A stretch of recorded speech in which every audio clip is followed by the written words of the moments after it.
ನಮ್ಮ ಜೊತೆಗೆ ಸಚಿವರಾದಂಥ H K Patil ಅವರು ಇದ್ದಾರೆ. ಸರ್, ಈ 371J ಸಂದರ್ಭದಲ್ಲಿ ತಾವು ಕ್ಯಾಬಿನೆಟ್ ಉಪಸಮಿತಿ ಅಧ್ಯಕ್ಷರಾಗಿದ್ದೀರಿ, ರೂಲ್ಸ್ ಫ್ರೇಮ್ ಮಾಡಿದ್ರಿ. ಸೊ ಇವತ್ತು 10 ವರ್ಷಗಳಾಗಿ ಮತ್ತೆ ಕ್ಯಾಬಿನೆಟ್ ಇಲ್ಲಿ ಮಾಡ್ತಾ ಇದ್ದೀರಿ.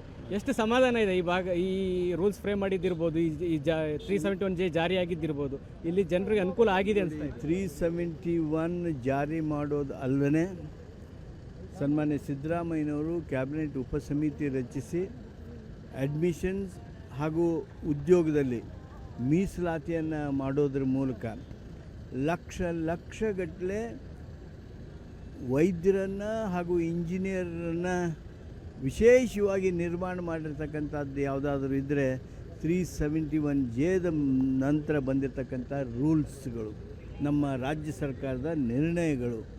ಅದು ಒಂದು ಅಲ್ಲದೆ ಉದ್ಯೋಗದಲ್ಲಿ ಅದಲ್ಲದೆ ಸಾಕಷ್ಟು ಅಭಿವೃದ್ಧಿ ಕೆಲಸ ನಡೆದಿದೆ.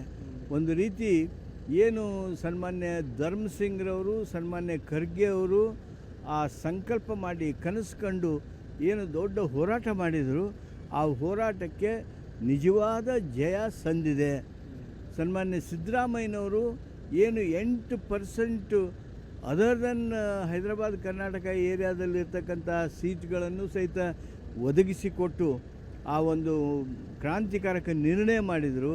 ಅದು ಸಹಿತ ವಿಶೇಷವಾಗಿರ್ತಕ್ಕಂಥ ಒಂದು ನಿರ್ಣಯ. ಆ ನಿರ್ಣಯಕ್ಕಾಗಿ ಇವತ್ತು ನಾನು ಅವ್ರನ್ನ ಅಭಿನಂದಿಸ್ತೀನಿ. ಅಷ್ಟೇ ಅಲ್ಲ, ಇದು ಜಯ ತಂದಿದೆ ಹಾಗೆ ಅಂತೇಳಿ ನಾನು ಇವತ್ತಿನ ಕ್ಯಾಬಿನೆಟ್ ಬಗ್ಗೆ ಭಾಳ ನಿರೀಕ್ಷೆ ಇದೆ ಸರ್ ಈ ಭಾಗದ ಜನ.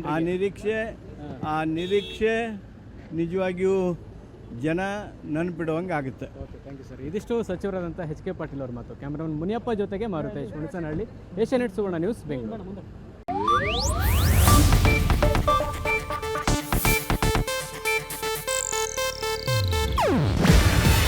ಇದು ಏಷ್ಯಾನೆಟ್ ನ್ಯೂಸ್ ನೆಟ್ವರ್ಕ್ ಪ್ರಸ್ತುತಿ.